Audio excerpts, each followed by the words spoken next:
आज की कहानी है एक चुटकी जहर रोजाना अपनी सास के लिए। वह अपने पति और सास के साथ अपने ससुराल में रहने लगी। कुछ ही दिनों बाद प्रिया को आभास होने लगा कि उसकी सास के साथ पटरी नहीं बैठ रही है।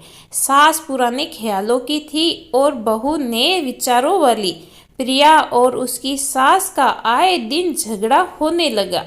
दिन बीते, महीने बीते, साल भी बीत गया। ने तो सास टीका टिप्पणी करना छोड़ती और ने प्रिया जवाब देना। हालात बद से बदतर होने लगे। प्रिया को अब अपनी सास से पूरी तरह नफरत हो चुकी थी। प्रिया के लिए उस समय स्थिति और भी बुरी हो जाती जब उसे भारतीय परंपराओं के अनुसार दूसरों के सामने अपनी सास को सम्मान देना पड़ता। अब वह किसी भी तरह सास से छुटकारा पाने की सोचने लगी। एक दिन जब प्रिया का अपनी सास से झगड़ा हुआ और पति भी अपनी माँ का पक्ष लेने लगा तो वह नाराज होकर मायके चली गई। प्रिया के पिता आयुर्वेद के डॉक्टर थे। उसने रो रो कर अपनी व्यथा पिता को सुनाई और बोली, आप मुझे कोई जहरीली दवा दे दीजिए जो मैं जाकर उस बुढ़िया को दे दूं, नहीं तो मैं अब ससुराल नहीं जाऊंगी। बेटी का दुख समझते हुए पिता ने प्रिया के सिर पर प्यार से हाथ फेरते हुए कहा, बेटी, अगर तुम अपनी सास को जहर खिलाकर मार दोगी तो तुम्हें पुलिस पकड़ कर ले जाएगी और साथ ही मुझे भी, क्योंकि वो जहर मैं तुम्हें दूंगा। इसीलिए ऐसा करना ठीक नहीं होगा। लेकिन प्रिया जिद पर अड़ गई।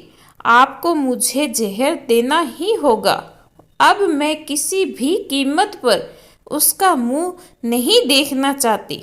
कुछ सोच समझकर पिता बोले, ठीक है, जैसी तुम्हारी मर्जी, लेकिन मैं तुम्हें जेल जाते हुए भी नहीं देख सकता। इसीलिए जैसे मैं कहूँ वैसे ही करना होगा। मंजूर हो तो बोलो। प्रिया ने पूछा, क्या करना होगा? पिता ने एक पुड़िया में जहर का पाउडर बांधकर प्रिया के हाथ में देते हुए कहा, तुम्हें इस पुड़िया में से सिर्फ एक चुटकी जहर अपनी सास के भोजन में मिलाना है। कम मात्रा होने से वह एकदम से नहीं मरेगी, बल्कि धीरे धीरे आंतरिक रूप से कमजोर होकर 5 से 6 महीने में मर जाएगी। लोग समझेगी कि वह स्वाभाविक मौत मर गई है। पिता ने आगे कहा, लेकिन तुम्हें बेहद सावधान रहना होगा ताकि तुम्हारे पति को भी शक न हो पाए, वरना हम दोनों को जेल जाना पड़ेगा। इसीलिए तुम्हें आज के बाद अपनी सास से बिल्कुल भी झगड़ा नहीं करोगी, बल्कि उसकी सेवा करोगी। यदि वह तुम पर कोई टीका टिप्पणी करे तो तुम चुपचाप सुन लोगी, बिल्कुल भी प्रत्युत्तर नहीं दोगी। बोलो, कर पाओगी ये सब? प्रिया ने सोचा, 6 महीनों की ही तो बात है, फिर तो छुटकारा मिल ही जाएगा। उसने पिता की बात मान ली और जहर की पुड़िया लेकर ससुराल चली आई। ससुराल आते ही अगले दिन से प्रिया ने सास के भोजन एक चुटकी जहर रोजाना मिलाना शुरू कर दिया। साथ ही उसके प्रति अपना बर्ताव भी बदल लिया। अब वह सास के किसी भी ताने का जवाब नहीं देती, बल्कि क्रोध को पीकर मुस्कुराते हुए सुन लेती। रोज उसके पैर दबाती और उसकी हर बात का ख्याल रखती। सास से पूछ पूछ कर उसकी पसंद का खाना बनाती, उसकी हर आज्ञा का पालन करती। कुछ हफ्ते बीतते बीतते सास के स्वभाव में भी परिवर्तन आना शुरू हो गया।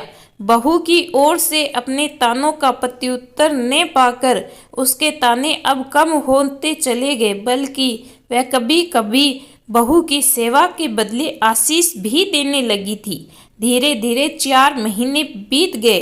प्रिया नियमित रूप से सास को रोज एक चुटकी जहर देती आ रही थी, किंतु उस घर का माहौल अब एकदम से बदल चुका था। सास बहू का झगड़ा पुरानी बात हो चुकी थी। पहले जो सास प्रिया को गालियां देती नहीं थकती थी, अब वह आस पड़ोस वालों के आगे प्रिया की तारीफों के पुल बांधने लगी थी। प्रिया को साथ बिठाकर खाना खिलाती और सोने से पहले भी जब तक प्रिया से चार प्यार भरी बातें कर ले उसे नींद नहीं आती थी।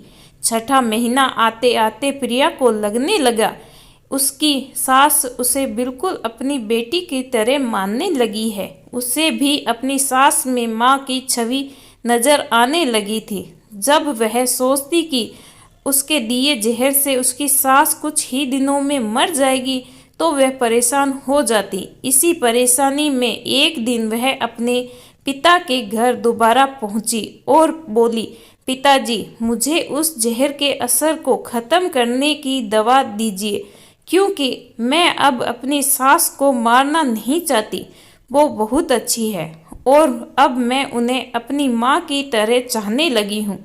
पिता जोर से हंस पड़े और बोले, जहर? कैसा जहर? मैंने तो तुम्हें जहर के नाम पर हाजमे का चूर्ण दिया था, बेटी को सही रास्ता दिखाया और माँ बाप का पूर्ण फर्ज अदा किया। इस कहानी के बारे में आपकी क्या राय है, कमेंट करके ज़रूर बताइएगा। कहानी अगर आपको अच्छी लगी हो तो प्लीज़ लाइक शेयर ज़रूर करें। चैनल पे नए हो तो सब्सक्राइब करना ना भूलें। धन्यवाद।